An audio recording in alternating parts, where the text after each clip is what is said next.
Grand Rising Loves, this is the altar spread for the collective consciousness today. The sacred geometry that showed up for today is the tetrahedron. Now, facing upward, the tetrahedron represents masculine energy, directive energy, right? It's going somewhere. It also represents fire and air, the elements of fire and air. But tetrahedron showed up in the reverse today. The downward pointing pyramid actually represents the feminine, the receptive energy of feminine, like the chalice, it's receiving. But it's also representative of earth and water. And so we are called today to be more receptive, to be still, to receive. And a lot of what healing the feminine, divine feminine energy for the consciousness is to be comfortable being inactive. Because we have this old paradigm that drives us. And we believe that if we are not producing, that we are not worthy.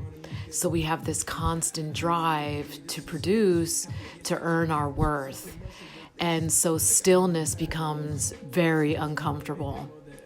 But being receptive is actually an inactive action. You're actually being quite active. You're creating a container, a sacred container to be filled. And so what you're doing, and this is the surrender. When you are in surrender, you're not defenseless or weak.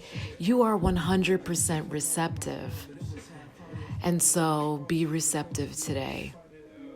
Be water. Be earth. Heal your feminine. Isn't that beautiful? Love that. Crystal blue vibrations. I follow them on every social media. So if you look at who I'm following, you'll find them. It's a beautiful little shop in San Diego, but he does ship. So if you are far away, like me in Arizona, he's quite accommodating. Now, the Time Master showed up again today. It showed up yesterday, but yesterday it was in the reverse. Today it shows up right upright. And so if you remember, we talked about time being a human construct, that time is a pipe dream. Time is not real. And so if you spend a lot of your present time traveling in your head to the past or future, you lose time. And then you feel like you never have enough time. And if you spend a lot of your time in numbing behaviors like social media, drugs, sex, eating, buying, those things, TV, then you're also going to feel like you don't ever have enough time. Being present, you can actually see how time bends, and you are the time master. So being present will really amplify your power for you, especially around the issue of time.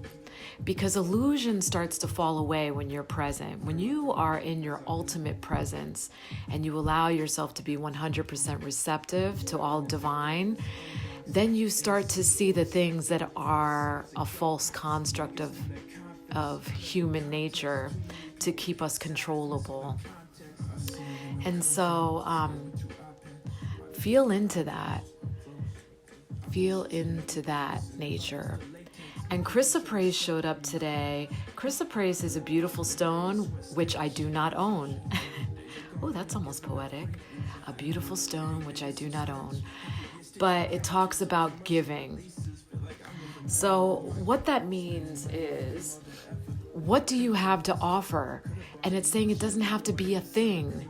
I mean, we're so caught up in, okay, what do I have to give, right? That masculine drive. That upward drive. What do I have to give? I got to give. When being receptive is also giving. So it tells you that sacrifice is also giving. When you offer holding space for someone, That is so generous. And I always say my most valuable commodity is my energy. And giving energy sometimes is just holding space. It is valuable. It is the most valuable thing that you can give someone. And so make sure that your relationships are in equal exchange. Are you taking way too much of someone's energy and time and not giving that same of yourself? And it wants us to be aware of where that's happening. So Chrysoprase brings that message to be aware of that. Any inequalities in exchange, especially around energy. And I don't have one, but I found a really beautiful picture of Chrysoprase. Hopefully you can see that really well. It's this amazing electric green stone. And it's a chalcedony, so it has like this creamy opaque nature to it. Pretty, right? That I do not own. And so, Uluka Vahini, she who rides the owl brings justice. Now, owl is my totem, so I always love when these cards show up. Just like yesterday, it was Pueo. Now, what this card talks about, though, is that she is the goddess of karma. Uluka Vahini is the goddess of karma, meaning that she is here to correct any adharma.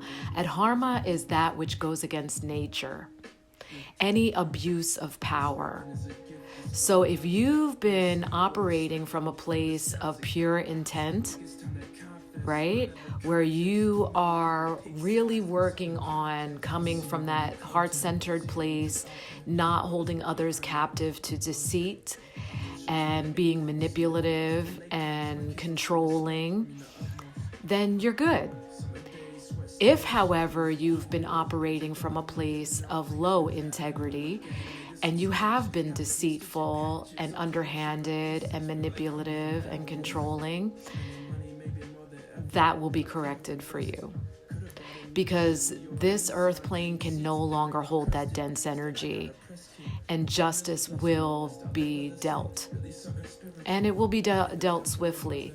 So for those people who are in that mindset, like, man, they get away with everything, and I wish that this, people are always waiting for karma. I can't wait for karma to have the, you know what?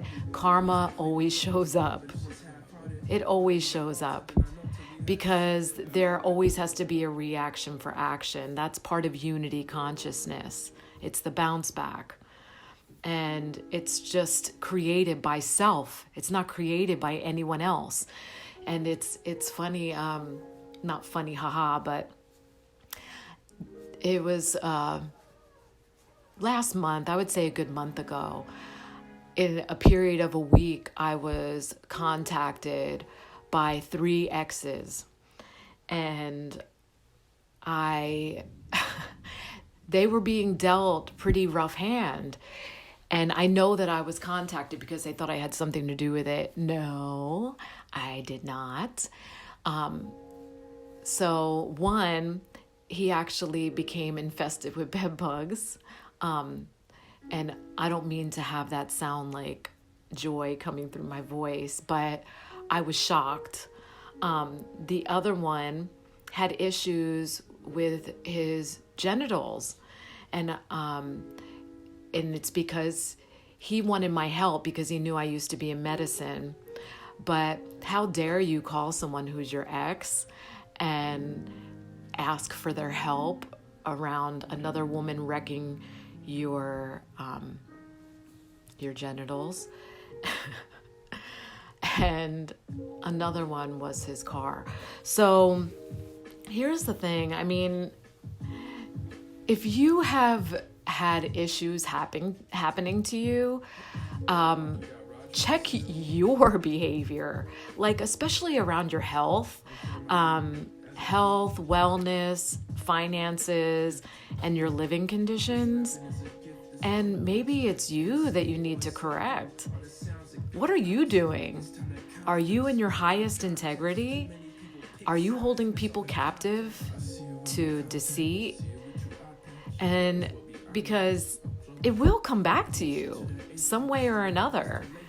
And I am not sending any kind of voodoo. I mean, I'm grateful for people recognizing my power, but my power is always going to be used as a servant of the divine and not for anything else. And I don't harbor anger or anything. I mean, it's always love.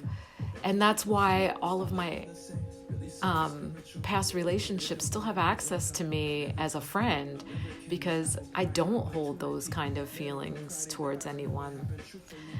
And that's called proper intent. And that's heart-centeredness, because I received the lessons of relationship. But that's karma. I mean, write your actions and then your reality tends to harmonize. I mean, that's just the simple law of the universe. It's the same, the law of exchange. If you're in an unequal exchange, you're going to feel it. Unequal exchange, if you're the giver, feels really dense, super heavy. It feels like a lot of work and it's exhausting. Unequal exchange as the taker, you are constantly seeking them to give to you. And you really need to be honest about that. Are you calling people only when you need something?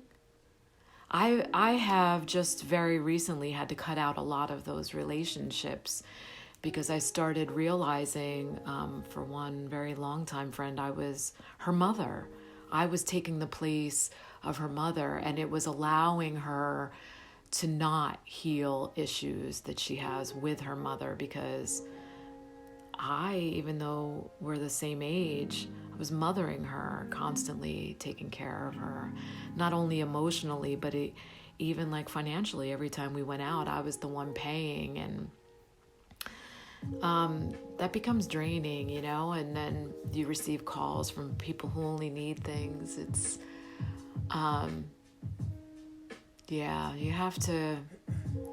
you have to set boundaries around that. And that's kind of like the post I posted yesterday. If you're saying one thing and doing another, the universe becomes confused on how to deliver. Like, what are you really desiring? And boundaries are part of that. When you set boundaries, you're actually telling the universe, this is what I desire. I'm setting a clear boundary here, universe. Help back me up in this. And then the universe does that. So that's the card reading for today. Thank you. So the common pulse of today: be receptive, pay attention, and be the sacred container. Be a sacred container. Be the giver of sacred energy. And be in your highest integrity. Thank you. Deep, collective, unified breath together. Release with an audible sigh. I love you. And I'm sorry. Please forgive me.